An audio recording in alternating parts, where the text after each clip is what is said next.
সবাইকে আসসালামু আলাইকুম। বন্ধুরা সবাই কেমন আছেন?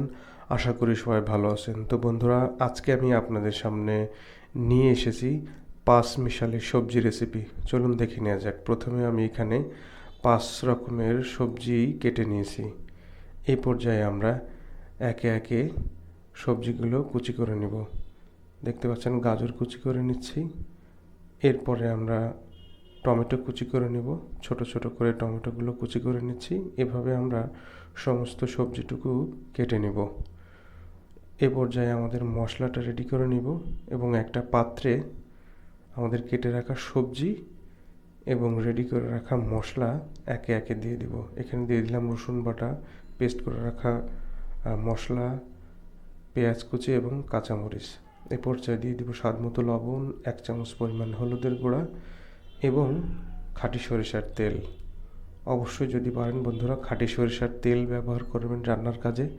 সেক্ষেত্রে খাবারের স্বাদ অনেক গুণে বেড়ে যাবে এবং স্বাস্থ্য ঝুঁকি থাকে না।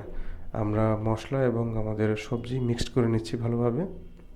এ পর্যায়ে আমরা ৩ কাপ পরিমাণ পানি দিয়ে আগামী ১০ মিনিটের জন্য ঢেকে দেব। ঠিক ১০ মিনিট পরে ঢাকনাটা উঠিয়ে নিব। দেখতে পাচ্ছেন আমাদের সবজি অনেকাংশে সেদ্ধ হয়ে গেছে, পানিও অনেকাংশে কমে আসছে।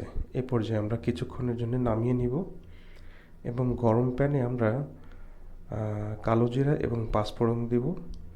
এরপরে দিব পেঁয়াজ কুচি, রসুন কুচি দিয়ে হালকা লালচে কালার না আসা পর্যন্ত একটু নাড়াচাড়া করতে থাকব।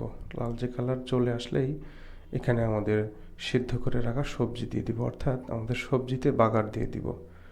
আমাদের গ্রামের ভাষায় বলে এটা সবজিতে বাগার দেওয়া হয়ে যাচ্ছে আমাদের। দেখতে পাচ্ছেন একটু নাড়াচাড়া করে নিব এবং নাড়াচাড়া করার পরে আমরা নামিয়ে নিব। বন্ধুরা দেখতে পাচ্ছেন আমাদের সবজি হয়ে গেছে। হোমমেড সবজি, সম্পূর্ণ কেমিক্যাল মুক্ত। অবশ্যই আপনারা বাসায় বানিয়ে খাবেন। বিশেষ করে পরোটা এবং রুটির সাথে এই সবজিটা খুবই টেস্টি, খুবই সুস্বাদু হবে। আমাদের ভিডিওটা ভালো লাগলে লাইক, কমেন্ট, শেয়ার করবেন এবং বাংলার হেসেল ঘরের সাথে থাকবেন সবসময়।